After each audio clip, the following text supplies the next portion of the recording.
Is it Monday today? Yeah, it's Monday. I don't know why I couldn't remember it's Monday today. Anyway, yeah, for sure it's Monday. Okay. Okay, so my name's Lisa. I'm a parenting coach. You're just joining in now, so I'll just do my little intro. If you go and link in my description or whatever it's called here, you'll see that you can get my free behavior board, my mini toddler courses, my big boot camp course, or you can hire me for coaching. I go from Facebook to Instagram to TikTok on these lives. And the whole time, it's all being filmed on YouTube. I'm live on YouTube at the same time, and then they're being saved there. So anyway, that's my little spiel. So if you want to ask any parenting questions right up to 18 years old, feel free. I was going to say something. I can't remember what it was. Oh, I just had a nasty day today. You know, you just have one of those days, nothing's working. And I thought, I'm just about in tears. It's all admin stuff. Just no, everything went wrong today. And I thought, I got to toughen up. Just that I was feeling really sorry for myself. Nothing was working. And I was on one of those things that's in regards to my courses. And I was on one of those things where you ask them questions and they come on, it's like a chat, right? But every time I'd ask a question, it took them 20 minutes to answer. So I'd ask a question and you can't go anywhere. You have to sit here and look at the chat for 20 minutes. It was bizarre. Just a really weird day. So that was 3.5 hours out of my life and it was a total disaster. It's funny what life throws you, and it's not a big deal at all in the scheme of things. So why did it get on my nerves so much? Anyway, that's why I'm just all crazed out tonight. Okay, so I'm just waiting for parenting questions. That's why I'm rambling on here. Okay, just waiting. This is my Facebook and YouTube, actually, are my two. There we go. Good night from the East Coast. Looking forward to catching the replay in the AM. What time is it there? 10:30. 10:30. Yeah. Good night. Have a good night, Jesse. Okay, I'll just wait for your parenting questions. It's mostly toddler questions during these lives. In coaching, I would say it's more older kids and teenagers. But in these lives, it's almost all toddler questions. So if you have older kid questions, ask away. And my favorite age is teenagers. Don't ask me why, but it just is. Newborns and teenagers are my two favorite ages. And I've got a newborn granddaughter right now. And so I probably won't like her again until she's a teenager because those are my two favorite ages. Yeah, she's all right. Anyway, okay. Do you have any advice on severely picky eater? Yeah, I can't really talk about this in that I'm not a nutritionist, but I'll tell you what I did. I didn't have any junk food in the house and I made everything from scratch and I would puree spinach and all sorts of healthy seeds and flax seeds and everything and wheat germ. And I'd puree it all and I'd shove it into everything that I made from scratch. And so for an example of that is my pizza sauce was brown because it had pureed spinach in it. So I was really good at hiding stuff. Plus my kids knew that if they didn't eat their broccoli, there was no ice cream waiting in the freezer for them. I literally had no junk food in the house. So yeah, if your kids know that there's junk food waiting for them, they're more likely to be picky. Although my son was a very picky eater, but he learned how to eat healthy because that's all we had in the house. So how can I stop my toddler from biting in school? Everyone calls everything school these days. If it's a toddler that's under the age of 3, so they should be in daycare. And who are they biting? Like, I don't know. I can't answer that without an age. So I need an age because a toddler is under the age of 3. But if they're in school, Okay, what to do when a 2-year-old constantly screams and smacks when doesn't get their way? Yeah, they're just nuts. I'm going to read out my top 5 tips for parenting toddlers. Just a sec here. Okay, number 1 is child-proof your home so you never have to say no. Number 2 is set up a toy rotation system so they're never bored. Number 3 is when you want to connect with a toddler, you enter their world. You don't go to the nail salon with a toddler to connect with them. You go to the park and roll down the hill with them. They just start to look at you a bit differently. It's sort of the way to leadership as you're starting to enter their world. They're just, when they think that you understand them and that you're in their world and you want to have fun with them, they just tend to look at you a bit differently. Number 4 is very similar. When you're disciplining a toddler, you enter their world. You don't use these words and it's not very nice when you do this and it's garbage. That was invented for the mom. Those mini therapy sessions are just stupid. Anyway, don't do that. They're all about consistent corrective actions because they learn through repetition. So if they do something you don't like, you say no and you push them away if they're biting you or whatever, and you just keep doing that. They'll eventually learn. And then if they were kept biting or hitting me, I'd say no, push them away a little, shove them in a corner. But, you just kind of go like this, no. You go like that, then you just wander off and do your own thing. No anger. But yeah, they'll eventually get the idea. And number 5 is stop trying to figure them out. They're not figure outable. Everyone's trying to figure out a toddler. I don't even understand why you think that's possible. They're just brand new, fresh human beings. They haven't formed yet. They're just fresh. They got one marble and some tumbleweed floating around in there. Cute as a button, but they're all feet, no brains. Don't try and figure them out. Just go with it. Those are my top 5 tips for parenting toddlers. How do we take away fun at bedtime when kids won't stay in bed? Check out my bedtime battles course. There's 2 parts: how to get them in bed, then how to keep them in bed. So how do we take away the fun at bedtime? Yeah, you don't do that. You take action. And check it out. It actually goes from 2 to 8 years old. But check out that course if you're interested. It's a whole system in how you do that. So yeah, and it's ugly. It's going to get worse before it gets better. But it's usually one night of sheer hell, and then it usually gets easier if you're consistent and you follow through. But be prepared. It could be one wild ride. And that's okay. Everyone's afraid of the scene, the fit, and the tantrum. That's when change is occurring. That is their process of learning. That's them understanding, wait a minute, I'm not in charge. Wait a minute, maybe you're a leader. They're transitioning into not getting their own way. That's okay. If you're afraid of a fit, a scene, or a tantrum, they're in charge and they know it. Remember that 8-year-old, I talk about this all the time, but this 8-year-old that didn't know me, and I was working with him, and I said no to him. It was something he wanted. I don't remember. Anyway, and he says, if you don't give me what I want, I'm going to have a fit. And I said to him, bring it on. And he never did. Kind of went like that. Like, I guess no one's ever handled him like that before. Like, I have no fear of that whatsoever. Bring it on. That's my opportunity to exercise my leadership. You see, and it's that fear of their scenes, fits, and tantrums that it almost paralyzes you. You can't be afraid of that. If you are, they're in charge and they know it. Okay, I have a 9-year-old boy with ADHD and a 17-month-old. What are ways to help them connect? Oh, okay.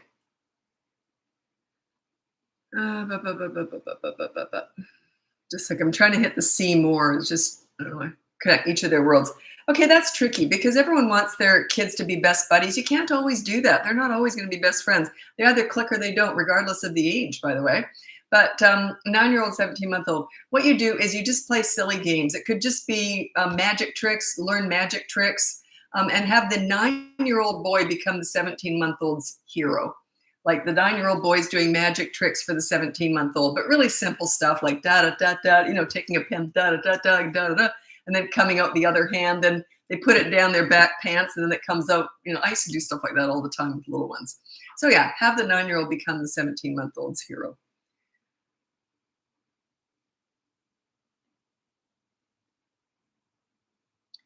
Okay. Does the bedtime course cover if siblings share a room? They feed off each other. 6-year-old girl with Down syndrome and 4-year-old typical sister. It is harder, but yeah, you do the exact same thing in the same room. It's tricky, but it's usually just one night of hell. Did I say hell? Yeah, I meant it. Yeah. Anytime that you're going, like if it's been a long-term thing that's consistently difficult and you're trying to shake things up and change things, you got to be willing to go through that storm. Everyone wants the rainbow. People hire me. I want the rainbow, Lisa. I always say, you're ready to go through the storm because you have to shake things up. Kids are going to fight back, especially when they're used to pushing you around or used to getting their own way. They're going to fight back. And that's what you want. You actually want that. Because then how are you going to exercise your leadership if they're not challenging you? I love it when kids challenge me because it's like, good, I get to exercise my leadership. I don't know how to go on about that too much. It's one of those things I tend to rant on about, so I'm not going to go on too much about that. Okay. 9-year-old doesn't like to shower. Is that normal? Oh my gosh, is it ever? I hear this a lot, especially with teenagers, girls and boys. Mostly boys, admittedly, but girls too. Some girls do not want to clean themselves. They don't care how bad they stink. They can't smell it. They're walking around with green smoke coming off them. They don't care. So yeah, it is actually quite common. So just say, look, you have to shower before. That's how you're going to earn the screen time, or that's how you're going to earn the iPad. You have to shower first. So you're not withholding. You're just saying, yes, of course you can watch the iPad as soon as you've had a shower and supervise. 9-year-old girl, 9-year-old boy. Did you say girl? I think you said girl. Yeah. That's a little bit of an awkward age. Does she want you in there supervising? Yeah, I don't know about that. I don't want to recommend that you do stay in there if she's shy and doesn't want that. But yeah, just say, look, you got to clean yourself up. I'm going to do the sniff test on you. But yeah, just withhold. Like it's the as soon as method. Of course, you can have this as soon as you've had a shower. You know, it's that as soon as it. I taught that to my kids when they were really little. That's why I never really told them what to do. They learned that. I'd say, of course, you can watch TV as soon as you made your bed. Oh, okay. And they'd run and make their bed. They didn't even know I was telling them what to do. Which I really wasn't. But anyway, they were just had to earn whatever they wanted. But they learned from a very little age that you got to do what you need to do before you can do what you want to do. A lot of people, even as adults, aren't like that. They just want everything that's fun and pleasurable and like video games and everything. They don't want to have to pay the rent and all that stuff. Teach them that when they're little. It's a nice gift that you're giving them for when they're adults. So I'm tripping over my words. I just had the worst day today. Just everything I was doing, it was just a mess. It's just trying to work something. It was in my courses stuff, and I was trying to work something, and it just trying to get through to the company. Oh, it was a disaster. Anyway, hopefully it'll be sorted out in a few days. I just thought to myself, toughen up, Lisa. It's just some admin work in your course. You'd think the world was falling apart. Isn't that funny how the littlest things can get to you? It was like a slow water torture thing, though. Because it was a chat, and I'm not a patient person, I would say, but I don't have a temper. But it was like I would ask a question in the chat, and it took them 20 minutes each time to get back to me.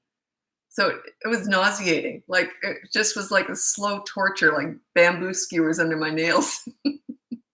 So yeah, I'm a little bit discombobulated now because of that. I should toughen up. Good consequences for 5 and a 6-year-old. Don't get caught up in the consequences. Everyone thinks there's this magic equation to that. Just do a chore. Say, look, help me empty the dishwasher. Help me do the laundry. Clean a window. It's just doing a good deed. Don't get caught up in what it is. It doesn't matter. It's the fact that you do something bad, you have to do a good deed to make up for it. That's the idea. Don't get caught up in what it is. Everyone said, and I'm like this with a lot of stuff too. Well, what exactly should I do? And then someone will say to me, it doesn't really matter. Just do it. That's like if I'm doing something with my business or something I've got to get done, like with finances or something, I'll say to an accountant or something, where should I start? And he says, just get started. It'll all make sense as you go. It's kind of like that. Just get going and don't worry about the details with consequences. What's more important is the rule. You never put attitude in there or anything personality based. Like you never do anything like stop being snotty or stop talking back to me. That's absolutely ridiculous to put that in there. It has to be an action. Like stop hitting or make your bed, or it has to be an action and it's not personality based. Does your program work for children with Down syndrome, or would you change the age ranges? Still start with age 3. That's sort of more in the special needs category. That might be coaching one-on-one with me. I don't know the expectation of your specific child, like what they're capable of. I don't know. I would have to assess that. So we'd have to work together because I don't know, I can't possibly assess that. So that would be coaching. You can try the program. It does start at the age of 3. But yeah, I've worked with kids with Down syndrome, and they're all different. You know what I mean? Like I can't generalize, but then all kids are kind of different. But generally by the age of 3, I'm just thinking about past clients. It's almost coaching, almost. Yeah, you can give it a go, see how it works. Well, if you're treating your Down's child just like any other child, age doesn't. Well, then give it a go. It just puts me in a little bit of an awkward position because I hate to push a child if they're not capable of understanding. Do you know what I mean? Like, I think it's kind of unfair. But if you say you just treat them like every other kid, then just go for it. And that behavior board, that's not a mean thing to do. That's just make your bed, or else you have to make my bed instead. If you don't make yours, you have to make mine and yours the next day. So it's not a horrible thing. It's actually just teaching them about rules and consequences. So, that's your call, by the way. I don't know your specific child's level. Okay. 9-year-old girl doesn't like to wash her hands either. Yeah, just say, there's a consequence. So I don't like to put bodily functions or anything hygiene related on the behavior board. But I would say to her, because she's 9, I would say, look, you got to wash your hands when I ask you to. I'm going to supervise each time just to get used to doing it. Don't treat it like a punishment, though. Say, look, I know you don't like doing it. There's nothing wrong with that, but you got to learn to do it because it's got to be done. So I'm going to supervise you. We'll do it together, whatever. So it's going to be hard work. You're going to have to work on that. And if she won't go along with it, then check out the behavior board. Then you could say, follow. You could put something down like this. Wash hands with me. Okay, so you're part of it. Wash hands with me, or there's the consequence. But don't put down clean yourself, like it's too personal. At what age can you start giving them chores? My kids had 3 chores every day from the age of 3. They had to make their bed, put their toys away, and put their laundry away every single day. But I'm a very clean, minimal, organized person. So making their bed was throwing a duvet cover up. I didn't care how messy. I did laundry every single day, and there was an empty hanger and an empty spot where their rolled up socks and undies were. So, and then their toys, I did a toy rotation system. So there might have been 5 toys left out. And I had them all on bookcases, like they had bookcases with all their books, so it was open shelving. So it was just like that. It literally took them under 2 minutes to do their chores.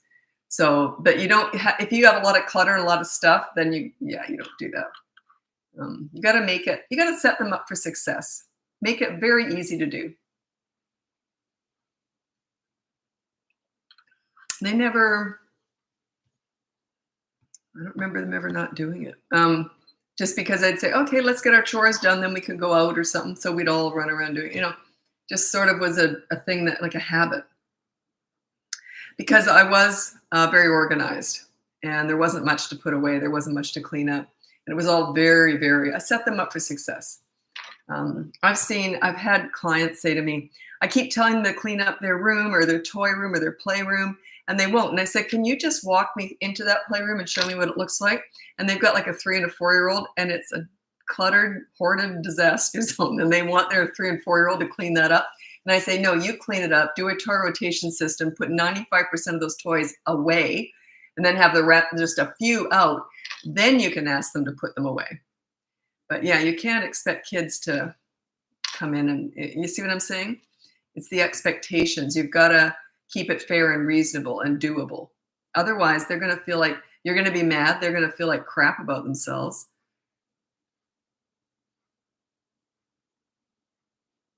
And even throughout the years, I am very fussy, I must admit. I'm not OCD, but people think I am, but I'm not. I've assessed myself. But I just love a clean environment. And I never put anything out of place. Like even when I put a pen down, there's a certain way it's put down. But I don't think about it. It just is that I can't not be like that. So, but I never expected that of my children. They'll back me up on that. I never expected them to be like me. So if I got them to clean something, I went in afterwards and did it my own fussy way.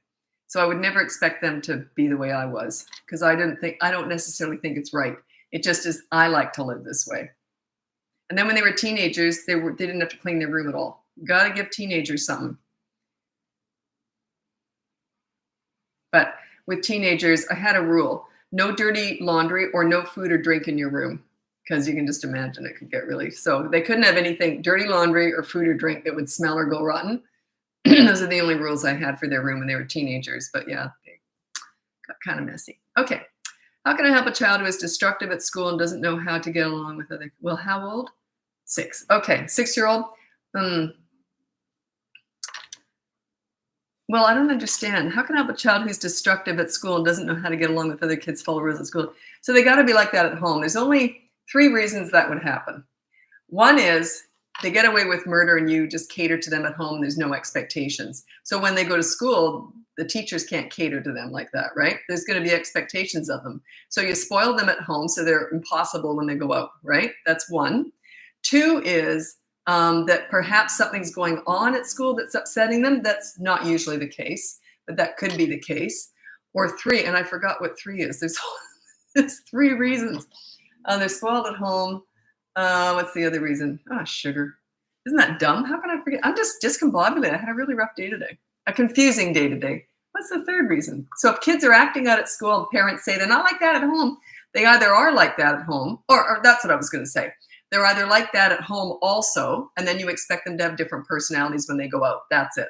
So which one is it? Is it that they're like that at home too, and you just tolerate it? Or you spoil them rotten at home so that they're impossible when they go anywhere else, because no one else is going to do that, nor should they. Or is something going on at school that's upsetting them? not usually the third one there. Anyway, I got that right. Just got it all in that order. Does that make sense? I don't know of any other reasons why that would be happening. I've never seen it. I've been doing this for 17 years. I've never seen another reason. So which one do you think it is, Melissa?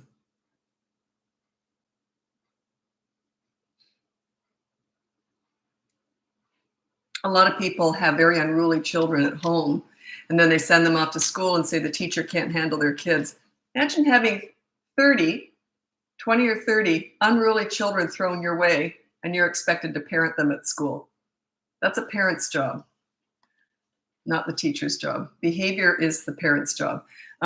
When my kids both started grade 1, I said to the teachers, if my kids ever step a toe out of line, never discipline them. Tell me and I'll do it. That's my job. I'm not going to expect them to raise my kids. I'm going to send polite children to school. So it is your job. But yeah, that's why teachers are quitting right, left, and center. They just can't take it anymore. Kids are just so out of control these days. And then they're blamed for it, which is ludicrous. It's parenting, not, yeah, I feel bad for them. What rules are appropriate for a 6-year-old? Be respectful. That's pretty much it. Be respectful.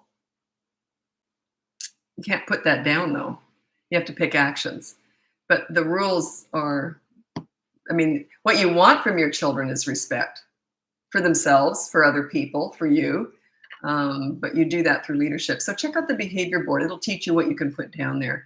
If you want to check out the boot camp course, that starts at the age of 3. And it's just more advanced, obviously. But the behavior board is completely free. But what rules? Well, I don't know. Depends on what they're doing that you want to correct. Or it could just be follow school morning routine, follow bedtime routine, follow the chore chart. You can put stuff like that down there.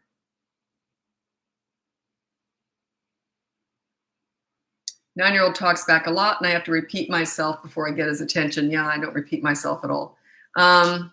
That's a tell. It just means that he doesn't respect you. That's all it is. Their behavior between the ages of 3 and 12, which is my boot camp course, that's the age range. It's because that's when you're at the height of your leadership and they want to please you. They desperately need a leader, like a mentor, someone that guides them along the way and you're a safe place to land they can tell anything to. You're at the height of your leadership. That just says you're not a leader. Work on your leadership skills. That doesn't happen. It's an organic thing. You don't address their back talk. They're doing that because you've taught them they can. Okay, you're not a leader because you put up with it. Yeah. Anyway, I would never repeat myself. I just wouldn't do it. So yeah. So check out the boot camp course or check out the behavior board. That's completely free, and just you'll kind of get the idea there. So people always want to blame their kids. They're rude. Well, you've taught them to do that. You've taught them you'll put up with that because you don't know how to correct it, right? So it's a learned behavior. Children aren't born rude. They learn it. Their parents teach them. So their behavior is 100% a direct result of your parenting from the age of 3 to 12. Under the age of 3, they're just forming anyway. And then after that, it goes a little bit off. It can go off the rails a little bit because they're going to exercise their own independence. And that you want that actually. So, but yeah, their behavior is 100% a direct result of your parenting, 3 to 12 years old. That's why the boot camp course is from 3 to 12 years old. Very different things are going to come up in those years, but your leadership is pretty consistent throughout those years.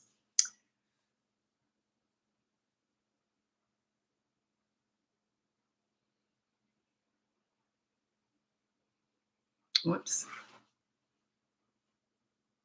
I'm just looking on YouTube here. Okay. Jonathan, my wife is stressed mama with twin toddlers, 2 years old. She can't keep them from brawling with each other. She's busy bowling her eyes out. Sharing is not a thing. They excel. It's a boy and a girl. Okay. You got toddlers. They're twins. They either have to have the same thing or you have to keep them separate. Like there's no way you can expect them to not fight over every single thing. They're 2-year-olds. They don't know how to share.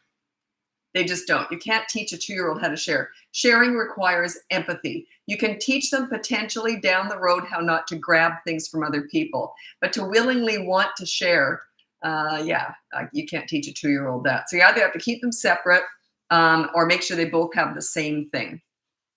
And play with them. Show them how to get along. A lot of people are so focused on sort of showing their kids what not to do. You got to show them what to do also. So you can play with them, do things, show them how to do things together.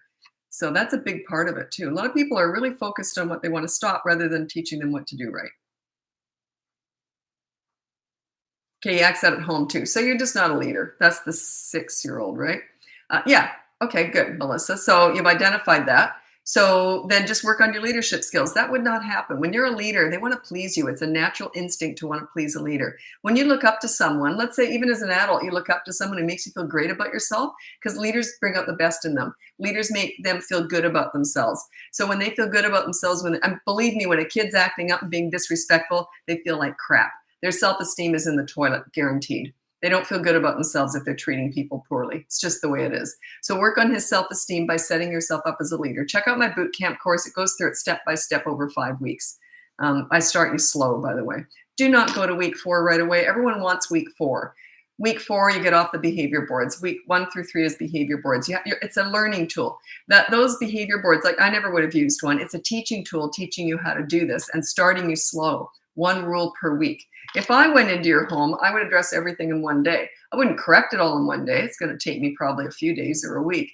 But I mean, I would address everything. But I'm level 10 with what I teach. When you're learning how to do this leadership stuff, you got to start slow. So that course really is paced out over 5 weeks. But yeah, everyone wants week 4. I have 5 littlies at home and need help. Check out the boot camp course. Or if you're really, really struggling, that's coaching one-on-one, because it's personal.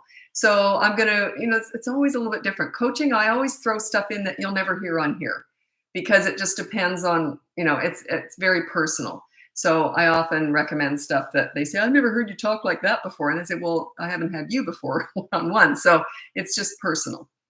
I'm not a therapist or a counselor or anything like that. I am a parenting coach, just to make that very clear. And the reason I said that is because a lot of people want to tell me all their problems, which is part of it sometimes. I need to know some information, background, but I always say it's like going to a diet center and discussing how you got heavy. Wouldn't you rather discuss how to get healthy? You see, like, I don't focus on the problems, I focus on the solutions. Yeah. And then I always say, if I can solve your problems, do you really need to talk about them anymore? And they go, oh yeah, you're right. So, but sometimes we have to do that anyway. It depends on where you are emotionally.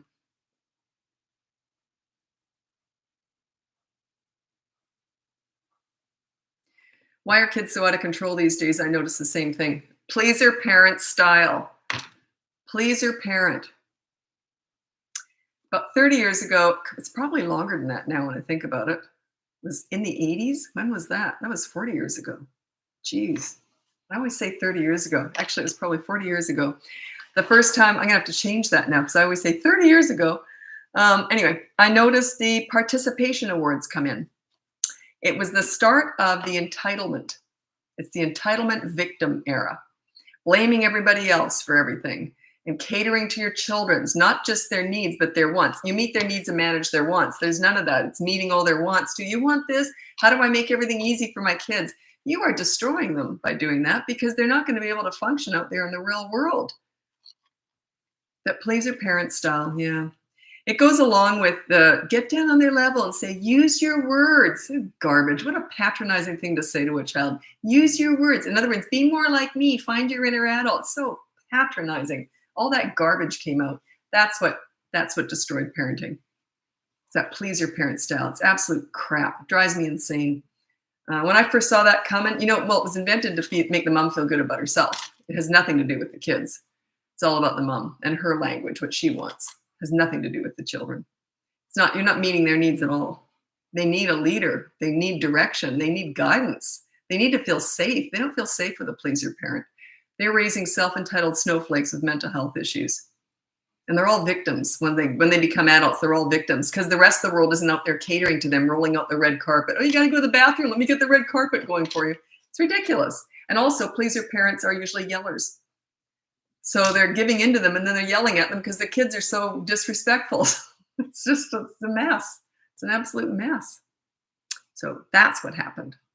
I've been fighting that for 50 years now. Oh, gosh. Do you work with foster children? I work with anyone who has children under their legal guardianship.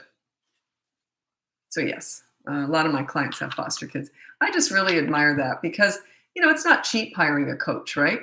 And they're doing this, they're not getting paid for that. They're doing this, just give, give, give. They're taking these someone else's kids and they don't even know how long they're going to have them. Then they'll hire me to work with them to help. I mean, God, wonderful people, eh? I meet some amazing parents in my business. I love what I do. And by the way, most people who hire me yell, are losing it. Highly successful, highly educated people, a lot of teachers, principals, child psychologists. But parenting is personal. It's completely different from any of those other roles. Like I couldn't do that. I couldn't teach your child psychology. I couldn't do any of that. I understand parenting though. It's personal. It's completely different from any other relationship. So it's a real specialty. But yeah, all these parents out there in the world, they're running huge corporations and super successful, helping people with all their problems and their children. And then they have kids of their own, completely different. So yeah, you're not alone if you're struggling. Believe me. Sometimes parents will say, I just can't believe I'm going through this. And I'm just so embarrassed. And I always end up giggling and they say, what are you laughing at? And I say, I hear this every day.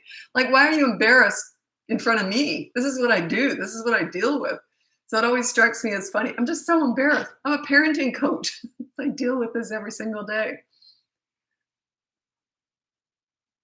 How much help would I be if I'm judging you? Like, that's ridiculous. Okay. How do you treat tantrums with a 17-month-old? Specifically, if they scream, do timeouts. I hate timeout. You must be new. I hate timeout. Can't stand it. I think it's patronizing and mean and humiliating. It would be like, imagine at work, if you made a mistake and your boss said, get in the corner. You think about what you did. And when you come out, you're 36, stay there for 36 minutes. Someone said, I would love a 36-minute break. But anyway, you get the point. I hate timeout. Tantrums, you completely ignore a tantrum. I actually have a mini tantrum course if you're interested in that for toddlers. It teaches you how to ignore a tantrum. What you do is you want to look like you're waiting for a bus. Like when they're having a tantrum, you completely ignore them. You're just filing your nails. If they get violent and start hitting you or hitting someone else, you restrain them and then let them go. If they get violent again, grab them again. But you don't look at them or talk to them. Never. You ignore the crazy. And then as soon as they stop the tantrum, oh, you all done? Okay, let's read a book. You see, you ignore the crazy, reward the calm. You have to allow them to start learning how to go through a tantrum. A tantrum is an emotional response. It's not based on feelings. It's an emotional response to hearing the word no, to not getting what they want, when they want, and how they want it. You do not need to validate that. It's ridiculous. That's crap. You need to validate all their big emotions. No, you don't. No, you don't. You don't need to validate that at all. You've got to let them learn how to process that. The better you get at ignoring tantrums and rewarding the calm when they're done, they start to connect the dots and they realize, wait a minute, this crazy stuff ain't working. So I may as well be calm. I may as well be polite. They will eventually learn. It takes time though. It's not going to happen overnight. It takes time. I'll tell you a story. My son was at the mall. It's not my favorite tantrum story, but it's kind of a good one. My son was at the mall and I was with him and he decided to have a tantrum. It was his second to last tantrum. He was 3 years old and he just threw himself on the ground, started having a tantrum. So I pulled him off to the side, pulled out my nail file, and I'm just like this, ignoring him, filing my nails. And it was a very loud, busy mall, so I could do that. He wasn't disturbing anyone, but it was kind of causing attention. People were laughing at me, filing my nails, ignoring him. So that's why people kept coming up to me. And once one person does, tons of people do. It's just the way it goes. Anyway, all these young moms with little kids kept coming up to me. You should give him a hug. Talk about his feelings. I'm like, oh, God. It's like taking financial advice from someone with $10 in the bank. What do they know? They've just got little kids. Anyway, I had tons of experience with kids, by the way, before I had my own. Anyway, but all these grandmothers and moms with older kids kept coming up to me saying, you know what you're doing. I'm like, yeah, I know what I'm doing. Anyway, as soon as he stopped, I said, oh, you all done? Okay, let's go to the parking lot. He only had one more tantrum after that. He realized they're not going to work. You ignore the crazy and reward the calm. Now, if a child feels unloved, emotionally destroyed by this, you got bigger fish to fry. There is far worse things going on. If ignoring a tantrum the way I just showed you how to do it, you're not walking away from them. You're not on your phone. You're just filing your nails like you're waiting for a bus. You know, it's important that they know you're waiting for that to stop, but you're not looking at them. You're not talking to them. If that destroys your child emotionally, you're doing lots of other stuff wrong. It has nothing to do with that tantrum. You see what I'm saying? Yeah. When you get good at that, it diminishes the tantrums in duration, frequency, and intensity. You got to invest in that.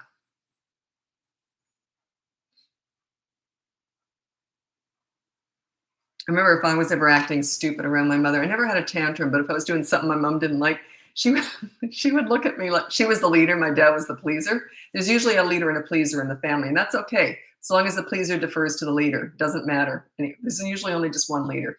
And my mom was the leader. And if I was doing something just silly and getting and pushing my dad around, whatever, and my mom would look over at me and say, "Are you kidding me?" And I go, "Never mind." Like I just hated that look, that disapproval. She'd look at me like I was nuts. That's what I did with my kids too. If they were pushing their dad around, I'd look over at them like that and they go, "Oh, never mind." So yeah, that's respect. There was no fear. I just wanted my mom's approval because she was the leader. She was like my mentor. I looked up to my mom.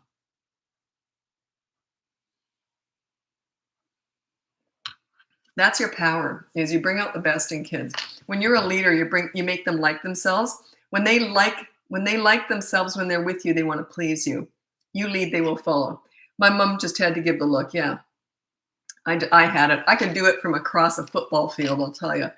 My kids caught eye contact and they were doing something I wasn't thrilled with. I would just go like this. And they go, "Oops." That was all it took.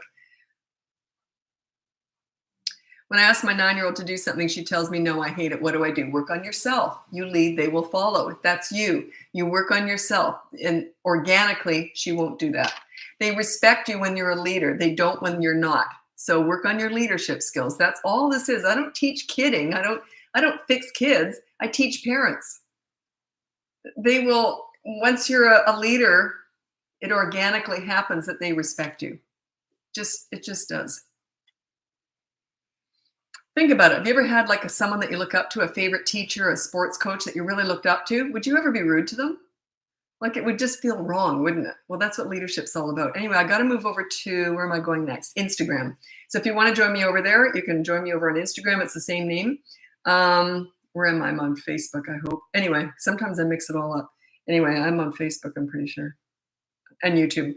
They're all on YouTube, by the way, and I'm on YouTube right now. So I'm going to move over to Instagram now. Check out my link above. You can get my free behavior board, my mini toddler courses, my big boot camp course, 3 to 12 years old, or you can hire me for coaching. If you want to join me over on Instagram, that's where I'm headed. Happy parenting. Just bear with me, YouTube. I'm just moving over.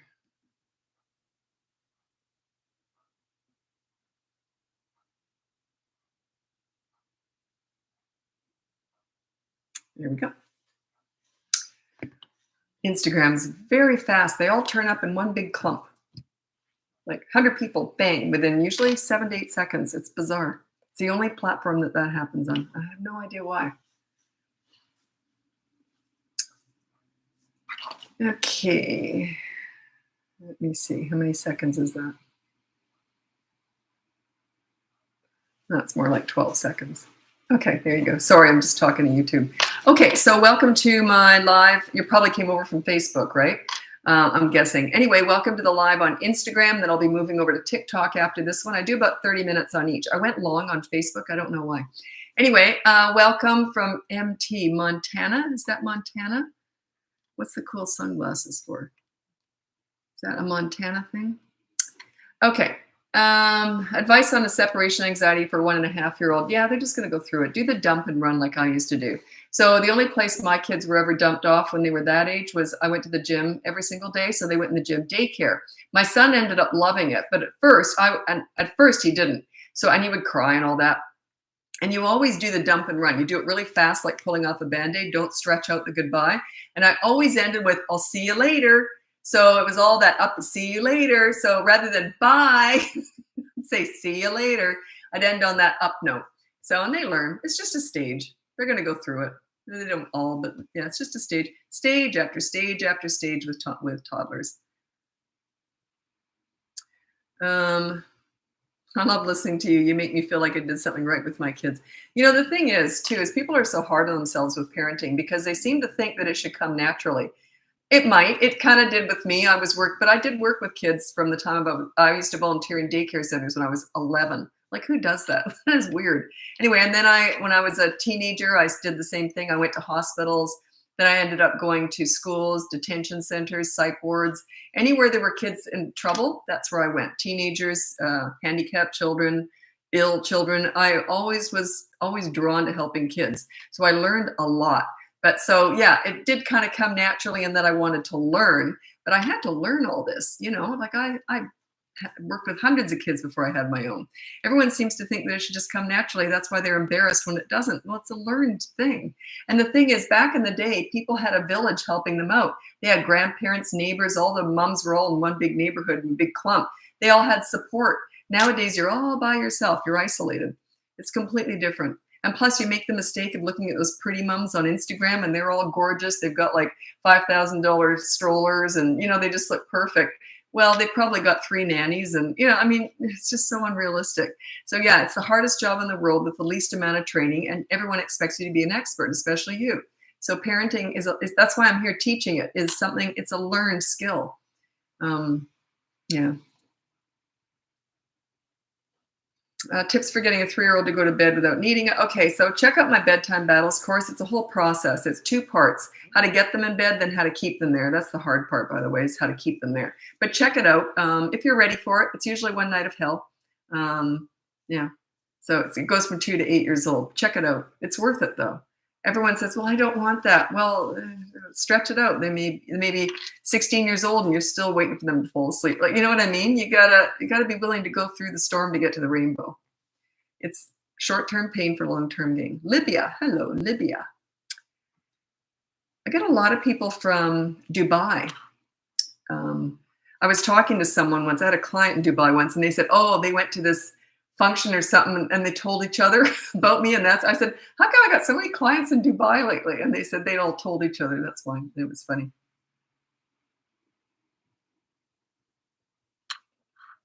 And I always tell them, don't compare notes either, because in coaching, I give quite different advice to each family because I get to know your strengths and weaknesses. And I know I think it was sisters or best friends or something. And they said it was so confusing because they kept trying to talk about what I was saying. And they said it's like they had different Lisas. I said, no, you're different, not me. But that's what coaching is: personal. It's different. But yeah, don't compare. If you know someone who's also working with me and you're going to hire me, don't compare notes, because what works for them might not work for you. And I give pretty much the same advice on here, but in coaching, it can be very different.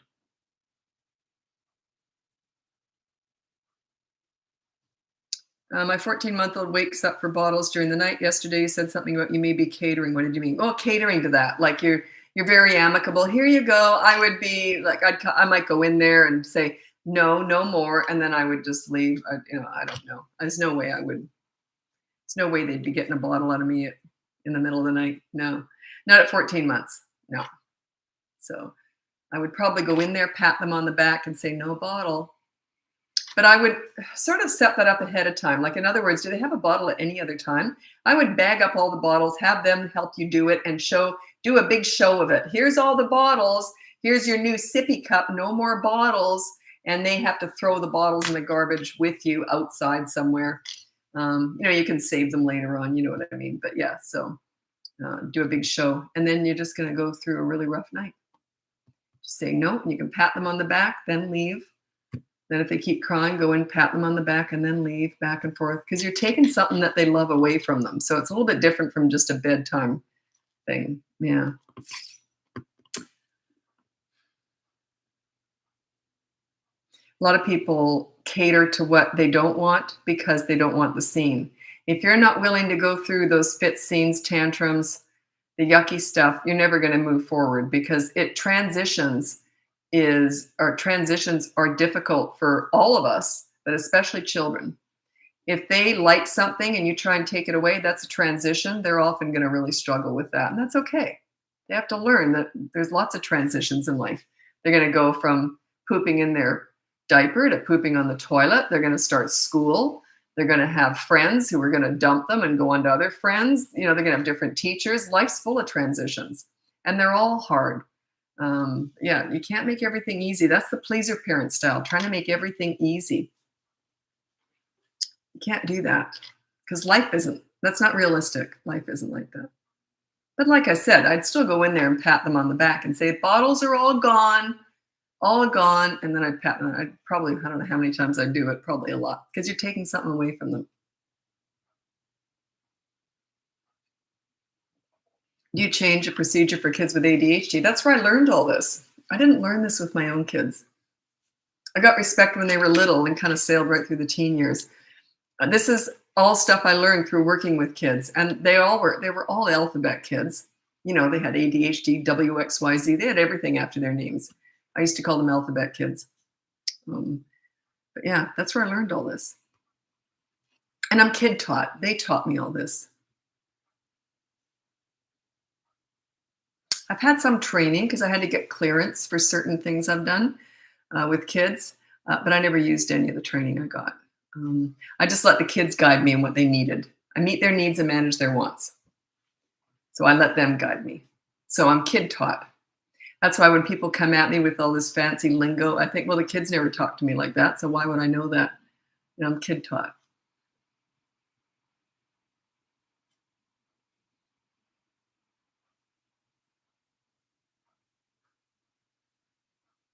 Okay, you're going to have to put the age if you're putting anything down because I can't answer it without an age.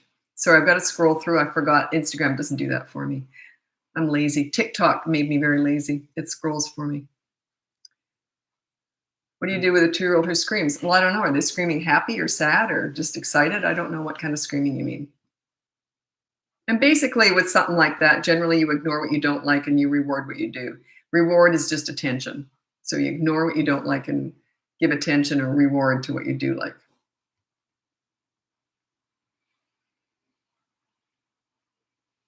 We tried your time management tip for, oh, right, the media management. We tried your time management tip for a 12-year-old son gaming. We agreed on a certain amount of hours per week. The first week went great, but after that, he stopped tracking his time and lying. No, you track the time. It's up to you to track it. Yeah, you keep track of that. That's the media management. There's 3 ways of dealing with screen time or media time with kids. 2 of them I don't like. One of them is what I teach. One of them is that I don't like is there's a certain allotted time during the day. Like you can have screen time between 6 and 8. So there's a certain time frame in each day that they can be on screens. The other one is there's a certain amount of time each day. So you've got 2 hours a day, whatever, an hour, whatever. Don't worry about the time, just as the idea of it. I don't like either one of those because you're sort of micromanaging, and we'll get into this. Anyway, the one I do like is you say to, if you have like a 10-year-old, say, okay, you got 10 hours a week. I'm going to write it all down in minutes. So it's a big graph and everything, make it a big deal. And you keep track of all the minutes. So yeah, time them. You keep track of all the minutes. And say you got 10 hours a week, it's on you. You decide. So that's not micromanaging, that's scorekeeping. Because someone said, well, isn't that micromanaging? And no, because you're not telling them when to do it. You're just keeping track of when they do. You're a scorekeeper, not a micromanager. So yeah, you keep track of it. And by the way, a lot of stuff works at first, and then it doesn't. Did that make any sense? It did to me. So when you first impose something new with the kids, and you're sort of, exercising your leadership, like when you first introduce the behavior board, the first week is often the honeymoon week, I call it. It could be the hell week, and I never know. It can go either way. It's often the honeymoon week because they get to, by the way, I would put down follow the media chart as the rule, use the behavior board, and then you're on there too. That might get him more on board with that. And don't challenge him about lying because he's going to do that if you're not in charge, if you're not keeping track of the hours yourself. Yeah, it's a whole thing. Anyway, what was I on about? Can't remember. Anyway, sorry. I just had a bad day today. Things just don't go right. Just one thing after another. It's all just behind the scenes stuff. Just nothing was working out. I actually felt sorry for myself. I almost boo-hooed today just because things were going so bad. I thought, toughen up, Lisa. Geez, these people starving around the world and you're all boo-hooing over some admin thing. Anyway, so that's why I'm still thinking about it because it was just a bad day. It was a problem that wasn't solved, and it was frustrating. So sorry if I'm a little bit off. That's why. Okay. Okay, I've been using some of your tips for my almost 3-year-old, and I've noticed some great improvement. Excellent. This stuff just works. It just does. And by the way, if it doesn't resonate with you, then just move on to someone else who does, because you're never going to do it. You have to believe it's going to work for you to follow through. So if it doesn't make sense to you and you're thinking, oh, give it a go, but I don't know, but you got to go in with zest and just say, I'm just going to do it for 3 weeks. I'm going to follow what she says. By the way, if you're taking parenting advice from someone, there's 2 criteria, that qualifications that I wouldn't even consider if they didn't have these. They have, that person that's giving you parenting advice has to have finished the job with their own kids. If they haven't raised and lived with teenagers, how do they know if anything that they're doing is going to invest in the teen years? They have to have finished the job with their own kids. Okay, that's experience. It's all experience based. The other one is they have to have had experience with hundreds of other kids. Most of what I teach, I didn't learn with my own kids. I got respect when they were tiny and just sailed right through. That's not what I teach. I teach all the problems at all ages, because those are all the kids I work with. So they have to have had it, finished the job with their own kids, or they have to, and then also they have to have had experience with hundreds of other kids, because it's experience-based, one-on-one with kids. It just is. It's just the way it is. It's people skills. Anyway, so yeah, taking advice from someone who just has little kids is like taking financial advice from someone with $10 in the bank. It just doesn't make any sense. It's experience-based. What's working today might backfire down the road. A lot of stuff backfires down the road. I see it all. I see it every day. Oh, I know what I was going to say too. If you're following someone's guidance like mine with parenting, whatever, don't mix it up with other people, because it's meant to be used together. Everything that I teach is based on mutual respect with kids. I give respect to get it. I work for that. I earn it. I earn their respect by giving them respect. I'm a leader, right? That's what leaders do. So, but if you were to like throw timeout into the way I work, it would tank, because I hate timeout. I think it's humiliating and mean. I can't stand it. I think it's so disrespectful. So you can't pick and choose. It's like a diet. You can't pick and choose what you like from different diets and expect to lose weight. You can't expect to set yourself up as a respected parent who respects their kids if you're going to pick and choose different advice from different parenting coaches. It just doesn't work that way. Do you know how many times I'm hired by someone who's also got a child psychologist? They're also working with a family therapist, and they're working with a play therapist too, I think that's called, and then they hire me. And another one is a sleep therapist.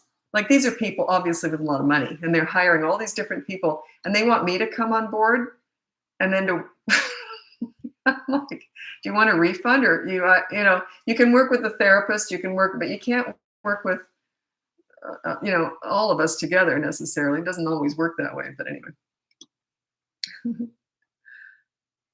I mean, bless them. They're doing their best. They're trying to get all the help they can. I respect that, but you got to pick a lane, right? You got to pick a lane. Okay, tips for a 2.5-year-old who keeps getting out of bed to see parents. Yeah, check out my Bedtime Battles course. It's my mini toddler course, and it teaches you how to get them to bed and then how to keep them there. That's the hard part. Check it out. It's from the ages 2 to 8 years old. It's tough. It's a tough one, but it's usually only one really bad night. Depends on how old they are and how long it's been going on. But one family, I don't know how old the kid was. He was 5 or 6, and he was not sleeping. He was getting out of bed all night. Anyway, so the parents followed through with the system that I taught. I was coaching them, and they followed through with the system. And the dad, I won't go into it, but he was so funny. He was telling me this horrendous night. He says all we were doing was getting drunk because they were drinking. They didn't expect it to go. It went till 5 a.m. This kid was older, and he kept getting out of bed, and they had to keep putting him back to bed. And he said all we did was drink wine and curse Lisa. I won't tell you what he was calling me, but we were cracking up. But yeah, the kid never got up again. It's that one night of sheer hell, and the kid never got up again because the parents did it. They followed through. Should I take toys away from my 3-year-old? He isn't listening, doesn't go to bed and even repeat himself. Yeah. No, get a system in place. Check out my behavior board. Start there. It's completely free. If you want to go the next level, check out the boot camp course, okay? It just teaches you leadership, how to get organized. So if you're just taking toys away, you got to get organized, okay? You got to look like you really know what you're doing, and you start small. You can't address everything. He doesn't listen. You got to work. You got to earn that respect. You got to work for it, and you start small. 1 rule per week. By the end of 3 weeks, you'll have 3 rules. And then parents always say every single time, what about all the rest of the stuff they're doing? I'm saying, so? You're focused on that one rule on the behavior board. Then next week you have 2 behavior boards, 2 different rules you're working on. Then by the week 3, you've got 3 different behavior boards, 3 different rules. What happens is once you start getting respect, the other bad behavior starts going away. Does that make sense though? You start getting respect and they start treating you with respect. You got to earn it though. You got to work for that. Parents expect to just it be handed to them on a silver platter. I say that's ridiculous. You got to earn that. I worked my butt off to get respect with kids. Especially I was working with troubled teenagers. I was going to say I earned my money, but it was all free. It was all volunteer. But yeah, I worked for that respect, believe me.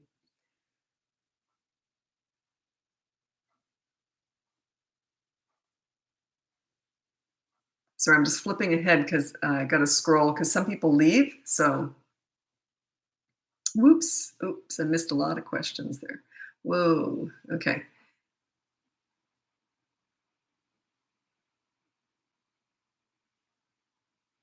The behavior board's completely free. Check it out. Um, I never used one. It's a teaching tool. I've been coaching now for about 17 years. And the first year I was teaching what I did with my kids, which was really stupid because I already had respect from the time they were tiny. So, it didn't make any sense. And I couldn't figure out why people weren't getting results. They were getting results, but nowhere near what I thought they should. Then I invented that behavior board and I put the parents on it. So it teaches you're accountable. If you're not accountable, you're not a leader, you're a dictator. You're the old-fashioned authority. I don't do that. I teach leadership. Believe me, my kids had a voice. If I messed up, they were very quick to say, Mom, you messed up. What we want from you is this. So yeah, I was very much the leader, but I was accountable. Leaders are accountable. So that's what changed everything when I invented that behavior board. If anyone else is using it, they can use it all they want to. If they're teaching it, using it too. But I know I invented that. I put the parents on that, and because it's an accountability chart. It's just showing that I respect you enough to also be accountable. Anyway, I got to move over to TikTok now. If you want to join me over there, you're welcome to. If not, check out the link above.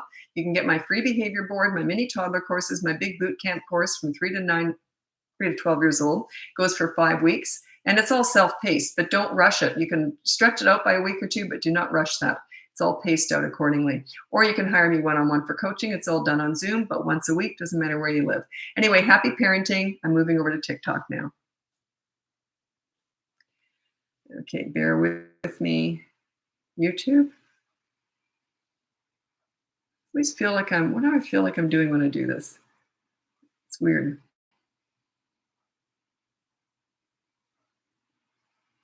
And done. Okay.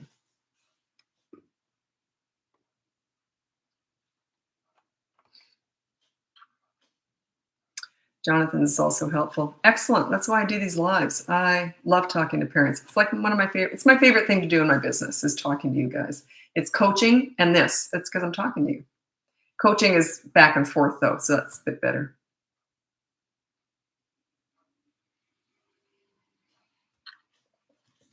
Plus I'm old. I feel like I'm mothering all you guys now. I started this. I used to specialize in troubled teenagers.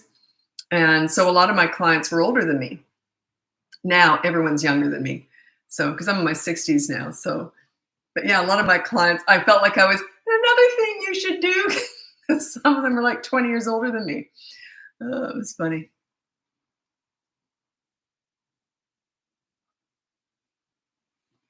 Okay, just waiting for people to turn up. You can start asking your parenting questions. Um,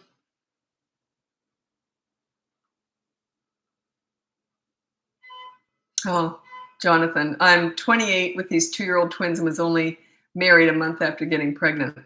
I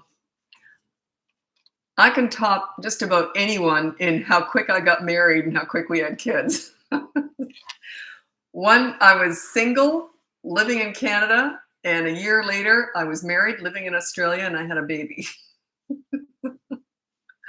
Oh my God, it was crazy. Crazy. Yeah, we're not together anymore. Oh, 15 years though.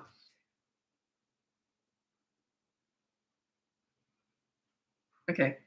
How do you deal with extremely stubborn 3-year-old child saying no to anything I tell her? Well, that's a learned behavior. You've kind of taught her that. So what I mean by that is if you're a leader, that just doesn't happen. So she's in charge because you're not a leader. It's just the way it is. Check out my behavior board. It'll teach you how to start being a leader. And if you want, you can check out the boot camp course. But basically, leadership is all about giving respect to get it. You got to be on that behavior board too. But yeah, she's just pushing you because you're not a leader. They pick up on that. By the time they hit 3 years old, they find their power. If you're a leader, they pick up on that you're a leader when they're a toddler, when they're under the age of 3, but they're not going to follow very well because they're just nuts at that age, right? So, but then by the age of 3, they tend to calm right down because they know you're a leader. But if you're not a leader, and if you're trying to cater to them, you're doing all these mini therapy sessions, discussing all their big feelings and big emotions, all that garbage. If you're doing all that and you're trying to avoid any scenes or anything, you're afraid of them, by the age of 3, they're going to be in charge. They find their power. That's just what happens.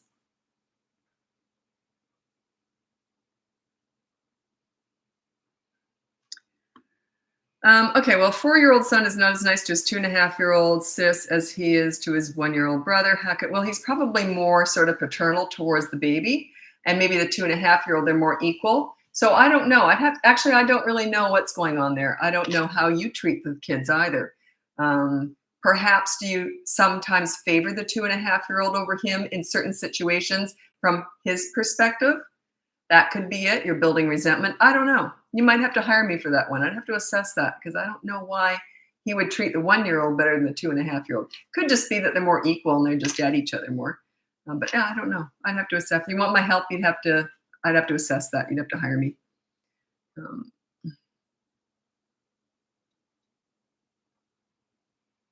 Oh my God, that's me. How do I be a leader? Just keep watching. Leadership is all about bringing out the best in your children, is making them like themselves when they're with you. I'm going to tell the pool story. I have told it literally thousands of times by now. But it's just it's true story. It's absolute perfect example of leadership, of the way I look at all this. It wasn't with my own kids, but it's a true story. And this is what I see leadership as being with children. Okay, true story. My son, it was his 8th birthday party, and he had 5 8-year-old boys over and we had a pool in the backyard, and I was the only adult there. My husband took our little girl out for a while. I think he came back later, but he took her out somewhere, so it was just me. Now I'm a safety freak. I've got 6 8-year-old boys in a swimming pool in the backyard, so you can imagine, right? All I'm doing is counting heads. And when the moms who didn't know me would turn up, the ones who did would just dump and drive away, but some of the moms didn't know me and they wanted to stay, just help supervise. And I said, you can stay if you want, but don't talk to me. All I'm doing is counting heads. That's all I'm doing. So they all left. Anyway, so I'm here on my own watching these 6 8-year-old boys. And I said to them, okay, before you get in the pool, Whaley was a giant blow up whale. And I said, Whaley is way over there. I don't want to let the air out because we don't have a foot pump. I don't want to have to blow him up after the party. I said, you cannot put Whaley in the pool because I can't see behind him. And I could lose 3 kids, could drown behind Whaley. Okay, fine, go in the pool, have fun. Sure enough, one of the kids brought Whaley in the pool. And I said to him, Whaley, out of the pool now. And he said to me, no. And my son went like this. He knows mom knows how to take care of business. He was loving this. So I was in the pool fully clothed, and I had that 8-year-old boy out sitting beside me so fast he didn't even know what happened. My son got Whaley out of the pool. And I said to this boy, you're going to sit here for 10 minutes now. So anyway, and then I'm counting 5 heads in the pool. Now, while that kid's sitting with me, I'm talking about the soccer game that I saw him in. I talked about a goal that I saw him make. I'd worked with him in class with a test, and he did really well on the test because I'd worked with him on it. He had ADHD. He was very hyperactive. Anyway, and then I'm asking him what his favorite PlayStation games are, whatever. I'm chatting away. I'm building respect here. I'm building a relationship with him. I'm showing him that he's a great kid. I'm trying to bring out the best in him. That's what I'm doing. You deal with bad behavior and then you focus on the good kid. You find it. Sometimes you need a microscope, but you got to find it, right? So anyway, 10 minutes is up. I said, okay, go back in the pool, have fun. I'm not going to say to him, and don't bring Whaley in the pool. That would erase all the good work I just did, wouldn't it? It's like rubbing it in. You're rotten. Don't bring Whaley in the pool. It would be horrible. It would be humiliating to him because we've just built this rapport. Anyway, I couldn't get rid of him. He didn't go back in the pool. He wanted to keep talking to me. And another thing, Lisa, another game I like, and I'm looking at my son, help. I couldn't get him back in the pool. Finally, my son got a basketball game going in the pool, and the kid went back in the pool. For the rest of that afternoon, can I help you with the cake? Can I help you with this? He was all over me. And that, to me, is leadership. I deal with bad behavior and it's very quick. It's like a business transaction, no emotions whatsoever. And I take action fast. So I deal with bad behavior, then I focus on the good kid to get respect. I had built a relationship with him in that moment. Now, I'd worked with him before, but he was hyperactive. You have to keep reminding him, right? So, and a pool party, and there's just so much going on. Plus, his mother sent him over without his pills. I know. She gave him a pill before she took him home. Isn't that hilarious? When she picked him up, she said to him, "Were you as rotten as always?" And he kicked her in the shin. She gave him a pill, and off they went. The poor mom, she was just struggling. She was struggling. Anyway, so, but that's leadership to me. You deal with bad behavior if necessary, and then you focus on the good kid. He felt great when he was with me. His self-esteem was flying. He felt like $1,000,000 with me. It brought out the best in him. So you bring out the best in children when you're a leader. That's what it's all about. Does that make sense? That is the best story I have for how you be a leader with kids. It's different with teenagers. I'm going to read out my top 3 tips for parenting teenagers, if there's any parents of teenagers on here. They're my favorite age, by the way. That's how I started my business, with teen crisis work. I used to work with kids in crisis, teens. Anyway, yeah, they're my favorite age because when you know how to get respect with a teenager, they're the best. They're just, well, they're more interesting because they're older. They're the best. Anyway, these are my top 3 tips for parenting teenagers. Number 1 is you listen to understand and show empathy. You do not listen to gather information to lecture with, or they will shut you out. So remember, you listen to understand, show empathy, then just stop talking. If they want your advice, they'll ask for it. They already know it anyway. Number 2 is you negotiate pretty much everything with teenagers. It goes something like this. Hey, I want your dirty clothes in the hamper from now on. What do you want from me? It's not a blanket statement. It's just an idea. You kind of want to negotiate whatever's possible because it's showing respect, right? Number 3 is don't sweat the small stuff with teenagers. Save your energy for the big stuff if you even need it. And if you're going to micromanage a teenager, it's just not going to work. If they make mistakes, this is what I would have said to my kids. If they did something stupid and it wasn't a big deal, I would have said, well, that was stupid. Do you want to hear what I did when I was your age? Like, laugh it off. We all make mistakes. It's okay. You made mistakes when you were a teenager. They're allowed to make mistakes too. So anyway, those are my top 3 tips for parenting teenagers.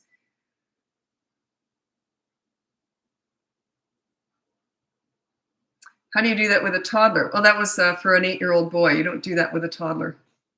It's different. After you take action, they have a tantrum. And so let them have a tantrum. Yeah, you don't connect with a tantrum. So yeah, that was not a toddler conversation.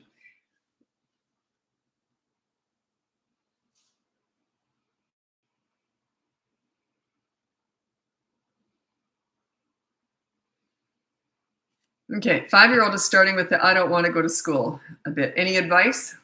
Well, you're going anyway. Like, I don't quite know how to answer that. That's like saying, I don't want to pay my rent. Well, you pay it anyway. Like, I guess I would say, why don't you want to go to school? He might have a reason. I would investigate. But if he just doesn't like it, I'd say, well, you gotta, because I have to go to work, or I had to go to work before I had you, and got to pay the bills. There's certain things in life you just got to do, kiddo. So yeah, but maybe there's something going on. Maybe he's being bullied or something. By the way, the reason kids don't talk about bullying, bullies often threaten them if they tell, or they're afraid to look stupid, or they're afraid that you're going to get involved. So it could be bullying. I don't know.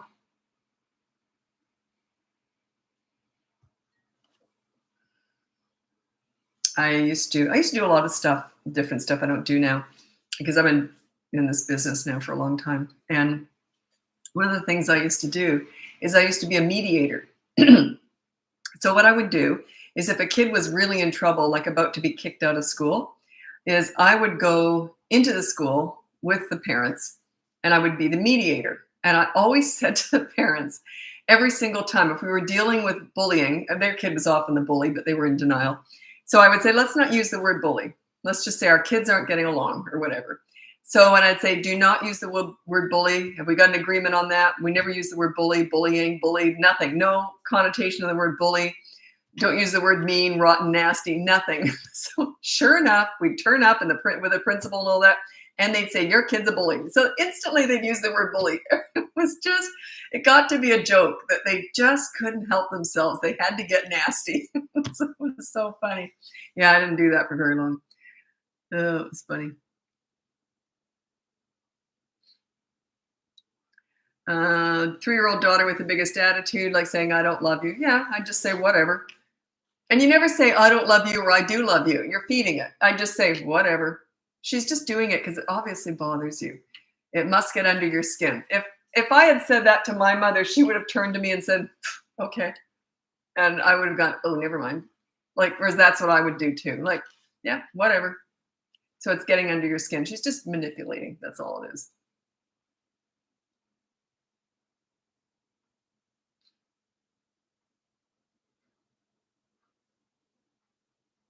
12-month-old screams and yells how to teach quiet voice. I haven't got a clue. With a baby, I haven't got a clue. Maybe you could just start talking quieter to them, and then when they scream, you might just sort of look away. But yeah, they're just babies. Can't teach them much at that age.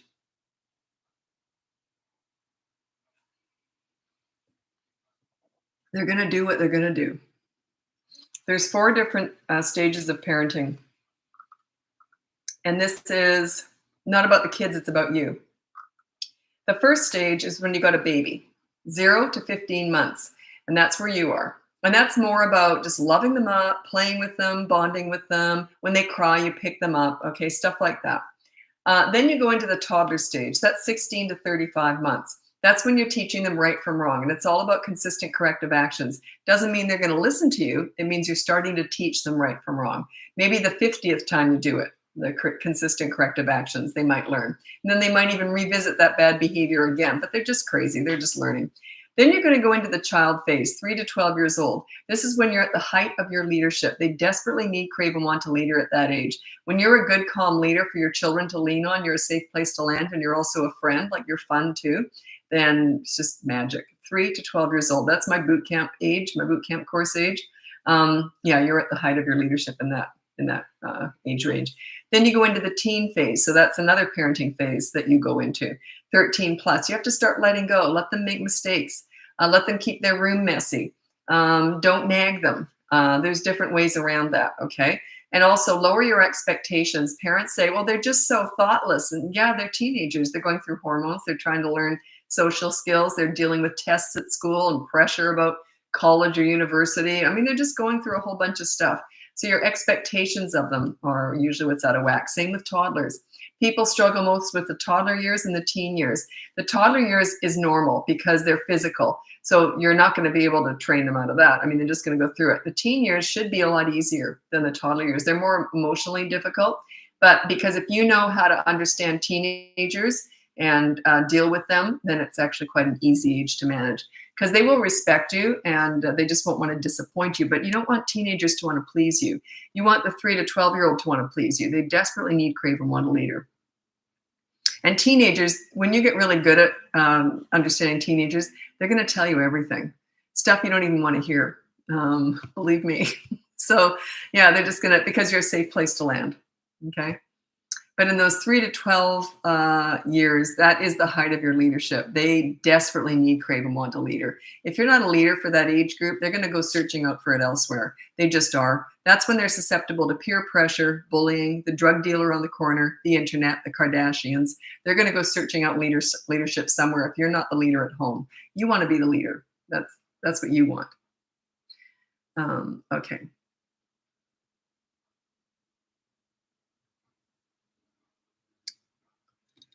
Okay, I actually have to get going now.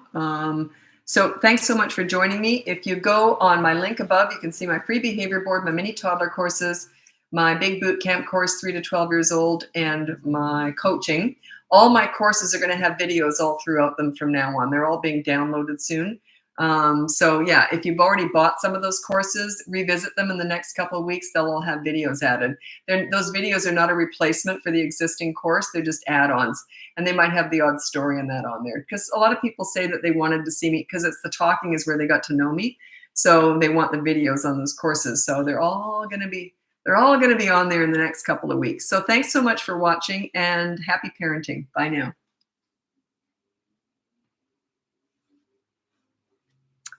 Bye, YouTube.